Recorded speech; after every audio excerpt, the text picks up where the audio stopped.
Kemudian dari jalan para salaf rahimahumullah ta'ala, prinsip dasar mereka itu semangat di dalam menerapkan ilmu yang mereka pelajari, semangat di dalam mengamalkannya, beramal dengan sunnah, dengan Al-Quran dan sunnah, mengikuti jalan as-salaf. Iya, mengikuti jalan as-salaf. Karena itu terlihat sekali bagaimana semangatnya para ulama dari dahulu hingga hari ini di dalam menjalankan sunnah Rasulullah sallallahu alaihi wasallam.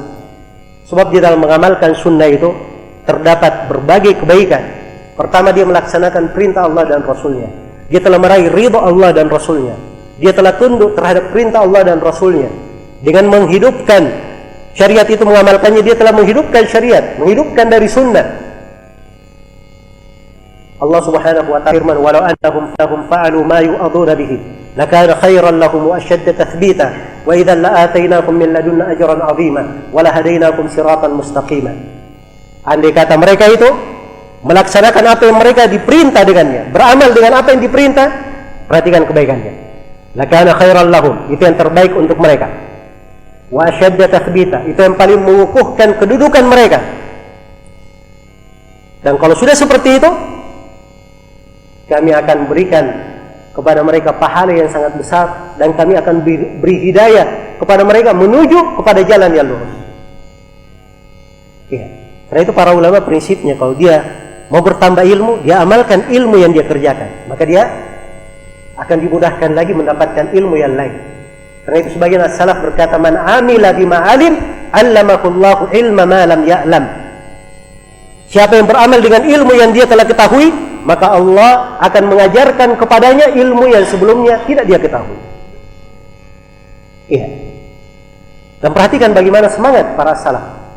Mereka itu kalau beramal, lakukan sebuah amalan, hal yang sunnah misalnya, dia kerjakan, dia berusaha menjaganya, tidak pernah dia tinggalkan.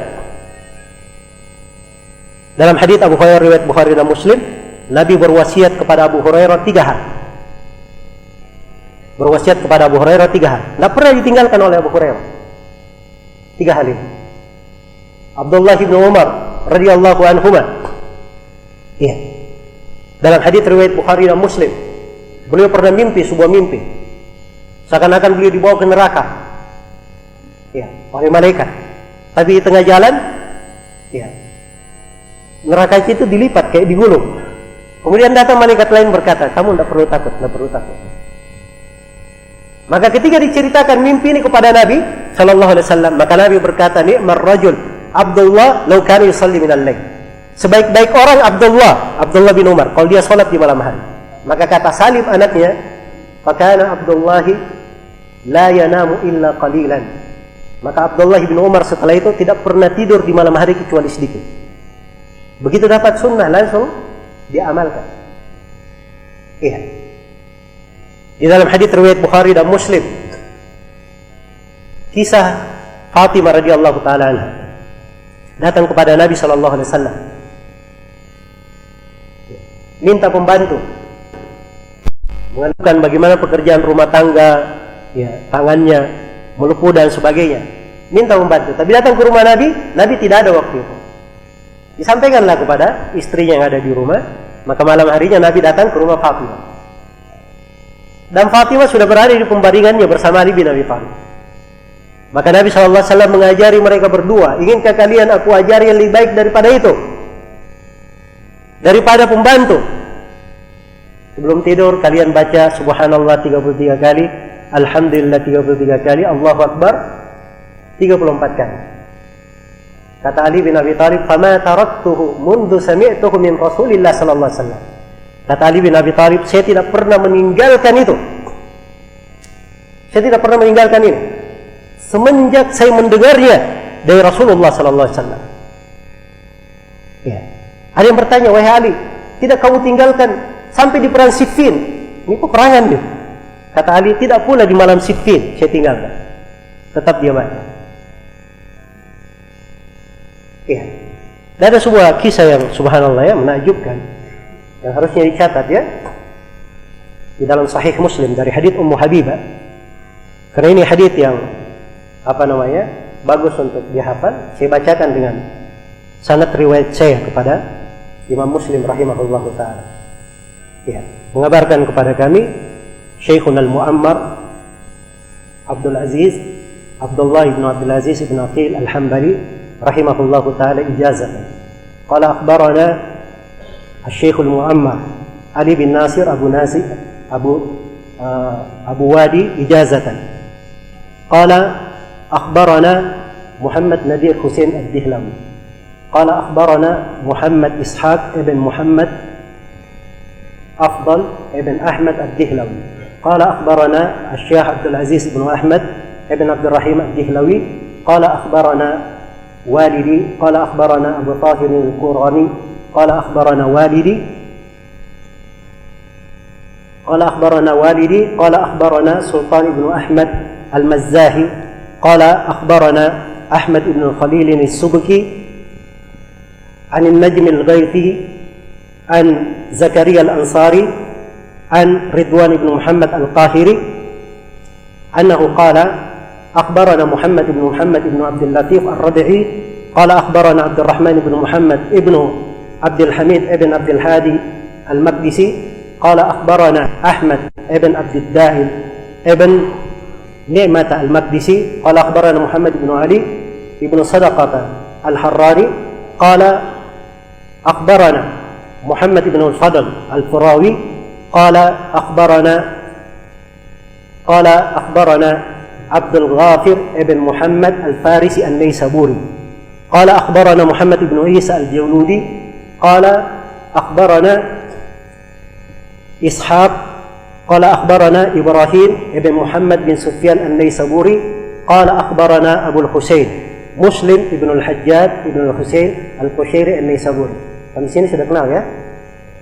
Nah, ini Imam Muslim. Ya. Antara saya dan Imam Muslim 21 orang. Baru sampai kepada Imam Muslim.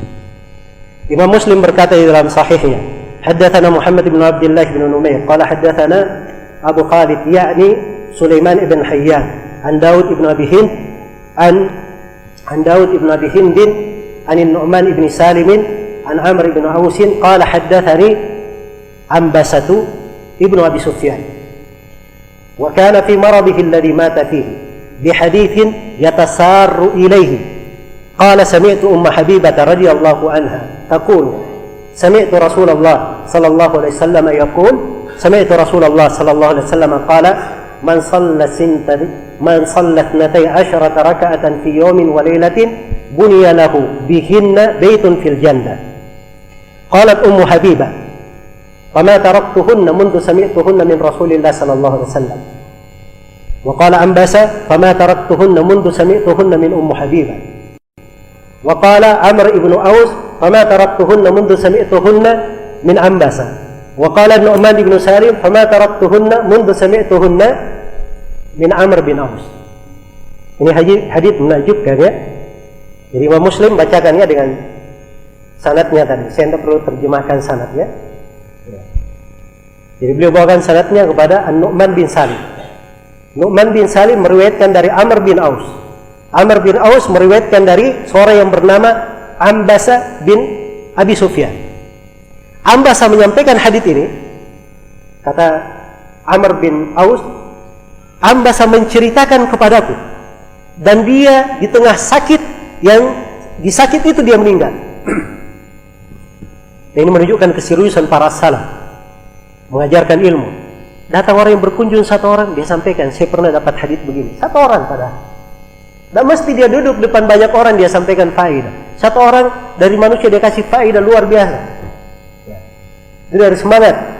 Itu dari jalan para salaf. Semangat ilmu untuk manusia, semangat kebaikan, semangat hidayah untuk manusia. Maka Ambasa berkata, di sakitnya yang dia meninggal di situ, menceritakan sebuah hadis dan dia sangat bergembira dengan hadis itu. Apa hadisnya? Beliau berkata, saya mendengar Ummu Habibah, salah seorang sahabiah yang mulia.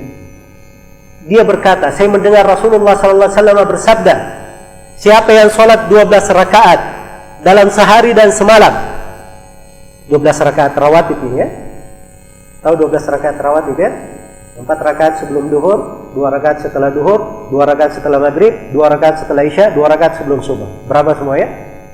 12. Siapa yang sholat 12 rakaat dalam sehari dan semalam, maka Allah akan bangunkan untuknya sebuah rumah di surga. Ummu Habibah berkata, saya tidak pernah meninggalkan 12 rakaat ini semenjak saya mendengar Rasulullah SAW mengucapkannya.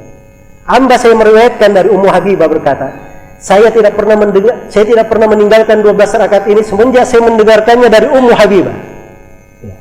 Amr bin Aus berkata, saya tidak pernah meninggalkan 12 rakaat ini semenjak saya mendengarkannya dari amba saya. An-Nu'man bin Salim berkata, saya tidak pernah meninggalkan 12 rakaat ini semenjak saya mendengarnya dari siapa? Amr bin Aus. Itulah para as-salaf. Potret bagaimana mereka beramal dengan ilmu. Ini contoh ya, amalan pada hal yang disunnahkan. Kira-kira bagaimana dengan hal yang pada hal yang diwajibkan. Pada hal yang diwajibkan.